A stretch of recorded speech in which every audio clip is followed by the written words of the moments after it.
semuanya, kembali lagi dengan saya Made Dwi Apriani. Nah, di sini saya akan memberikan materi yang kedua, yaitu bagaimana cara membuat laporan laba rugi dalam perusahaan dagang. Nah, sebelum kita membuatnya, kita harus tahu dulu yang namanya fungsi dan tujuan serta elemen. Yang pertama kita akan bahas fungsi dulu. Nah, untuk fungsi dari laporan laba rugi dalam perusahaan dagang itu tentunya sama dengan laporan laba rugi dalam perusahaan jasa, karena laporan laba rugi itu sifatnya sama untuk perusahaan adalah sangat penting. Yang 8 juga itu pun sama, jadi saya bahas sedikit lagi aja. Jadi itu adalah menyajikan informasi bagi pengguna informasi dalam perusahaan. Kedua adalah memperlihatkan tren dalam perusahaan, yaitu apakah perusahaan itu dalam tren positif atau tren negatifnya. Jadi tren negatifnya itu apakah dia mendapat kerugian atau keuntungan. Nah, terus ini yang ketiga itu adalah membantu pengusaha menganalisis dari mana keuntungan yang paling banyak dihasilkan dan dari mana pengeluaran yang paling banyak memakan biaya. Yang keempat adalah menjadi alat bantu mengukur dan menganalisa perkembangan perusahaan. Dan yang kelima itu adalah menjadi patokan dalam mengembangkan usahanya. Jadi perusahaan itu melihat laporan laba rugi pun untuk menjadi patokan bagaimana mengembangkan usahanya. Yang keenam adalah menjadi alat bantu dalam menganalisa strategi perusahaan. Terus yang ketujuh adalah sebagai cerminan profil perusahaan bagi calon investor atau kreditur yang akan melakukan transaksi bagi perusahaan. Terus yang kedelapan adalah menjadi alat bantu untuk mengevaluasi kinerja perusahaan.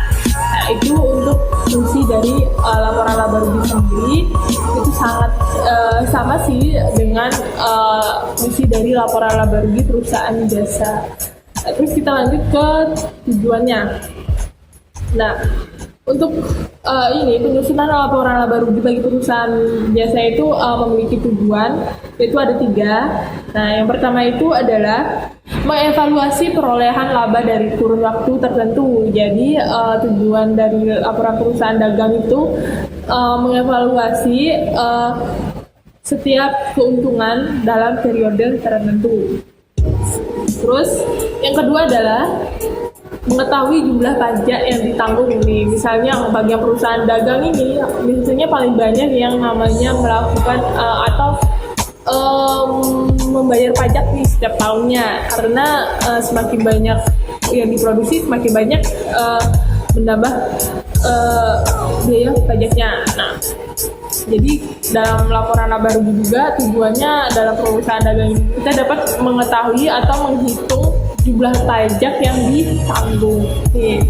Jadi yang ketiga adalah memulai efektivitas atau efisiensi bagi perusahaan dalam biaya usaha. Jadi di laporan laba rugi ini perusahaan itu tuh atau yang memiliki usaha itu jadi akan kapan sih kita akan memulai efektivitasnya atau efisiensinya dalam usaha berdasarkan dari biaya usaha yang tadi dari laporan laba rugi tersebut. Yang ketiga kita akan bahas yang namanya elemen-elemen apa saja sih yang terdapat dalam perusahaan dagang. Sebenarnya yang paling utama adalah 4 elemen yang harus ada dalam laporan laba rugi itu, seperti yang di perusahaan jasa, yaitu pendapatan, pengeluaran atau beban-beban, terus keuntungan dan kerugian. Namun di perusahaan dagang mungkin akan ditambahkan ada yang namanya harga pokok penjualan, ya kan? Jadi pasti setiap perusahaan dagang itu akan pasti ada yang namanya harga pokok penjualan. Oke. Seperti yang tadi saya sudah bilang, nah elemen-elemen laporan laba rugi itu, yang elemen yang pertama yaitu adalah pendapatan. Nah, pendapatan itu adalah arus kas dari perusahaan. Jadi kayak pendapatan jasa. Terus kalau di perusahaan dagang berarti dia pendapatan dari penjualannya ya. Karena kan dia menjualnya barang dagangan, karena dia adalah perusahaan dagang. Oke. Terus, nah ada beban-beban. Nah, setelah beban-beban ada keuntungan dan ada kerugian juga. Nah, ada yang ditambahkan yang namanya harga pokok penjualan atau HPP. Apa itu HPP? Ada yang sudah tahu belum itu HPP? Mungkin pasti bagi pengusaha yang baru mulai atau yang pembisnis yang baru memulai usahanya mungkin pada bingung atau belum tahu apa itu HPP. HPP adalah biaya utama dalam perusahaan dagang dan mewakili apa yang dibayar perusahaan untuk pembelian persediaan yang akan dijualnya. Nah, untuk harga pokok itu terdiri dari dua, yaitu yang pertama laba kotor atau gross profit, terus yang kedua adalah biaya atau pengeluaran operasional. Laba kotor itu adalah penjualan bersih yang setelah dikurangi dengan harga pokok penjualan. Jadi apa sih ada yang namanya penjualan bersih ini?